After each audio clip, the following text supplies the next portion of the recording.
Today we're diving into the 2025 Breeders' Cup Classic. It's arguably the most anticipated race of the year. This is where the very best of American horse racing meets. Horses with speed, stamina, tactical savvy, and mental toughness.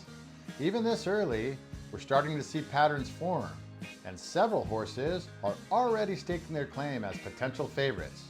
We'll break down the top contenders, review their recent performances, and project how they might match up at Del Mar. Subscribe for all the up-to-date Breeders' Cup news you'll need as we approach the race. And let's get started with Sovereignty, the standout 3-year-old of the 2025 season, trained by Bill Mott and ridden by Junior Alvarado. Sovereignty has been exceptional with 6 wins and 9 starts, including the Kentucky Derby, the Belmont Stakes, the Jim Dandy, and the Travers Stakes. And it's not just that he wins, it's how he does it. In the Travers, he pulled away by 10 lengths, barring a 1:15, combining speed, stamina, and tactical intelligence rarely seen in a 3-year-old. He can stalk the pace, make a move when it counts, and finish with authority. And that's going to be a must in the Classic, where seasoned older horses often control the early fractions. Sovereignty's versatile, handling different dirt tracks and maintaining top form across multiple starts. With Del Mar favoring horses with both speed and stamina, he's clearly positioned as the horse to beat. But later, we're going to break down a horse who could upset all the favorites. Alvarado's familiarity with Sovereignty adds another edge. They've built a trust which is crucial in a high-stakes race. If Sovereignty keeps his form, he's going to be tough to beat. But the setup against older, experienced horses is going to be the ultimate test. Next, we have Sierra Leone. Trained by Chad Brown and ridden by Flavien Prat, Sierra Leone's a proven champion. He won the 2024 Breeders' Cup Classic, narrowly defeating Fierceness. And this year he's maintained strong form, including a close second in the Jockey Club Gold Cup most recently. What makes him dangerous is his consistency and poise under pressure. He closes effectively, handles a fast pace, and he thrives when the margin for error is slim. It's like he's made for this race, getting to close into chaos in a fast pace at 1.25 miles. This year, expect him far off the pace, timing his run for the stretch as usual. He may not lead early, but his stamina and seasoned tactics make him a very reliable finisher. Watch him carefully. This horse knows how to handle the spotlight. Let's take a look at Antiquarian. He's trained by Todd Pletcher with Irad Ortiz Jr. in the saddle. Antiquarian captured the Jockey Club Gold Cup this year and demonstrated sharp late-season form. This horse gets better with distance and maturity, and while he may have lacked the early season flash of fierceness of Sierra Leone, his tactical speed and stamina and his finishing ability make him a potential classic spoiler. He excels at timing his move, and when he hits his stride, few can match his acceleration down the stretch. At Del Mar, he'll need a clean trip and a favorable pace setup, but if the stars align, Antiquarian could steal the show. I'll be keeping an eye out on his workouts and potential preps. This one looks to hit his peak form when it matters most. And then there's Fierceness.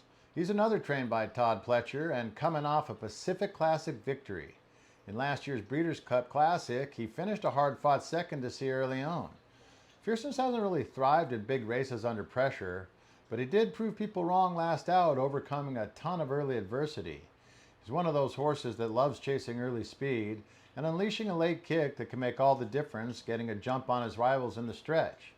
With Johnny Velasquez aboard, he gets top-notch race management and a jockey that knows how to navigate traffic in a crowded field. Fierceness could be the horse that turns the pace scenario on its head.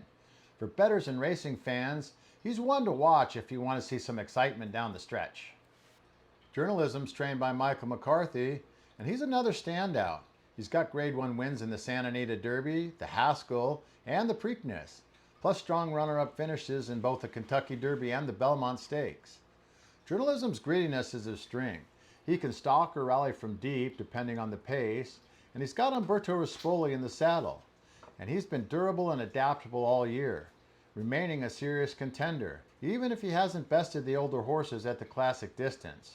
I wouldn't overlook him. He's definitely got the tools to be in the thick of the finish. Nysos could be a major player, and he's trained by Bob Baffert.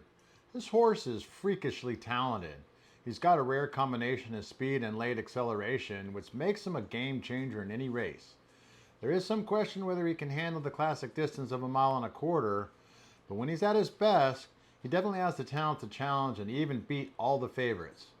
With Baffert's expert conditioning, he has the potential to be the story of the classic. Last, but definitely not least, is Mindframe. He's already proven himself in top-level company with Grade 1 victories at Churchill Downs and in the Stephen Foster Stakes. In fact, the only horse to beat him so far has been Dornoch, and he's since retired.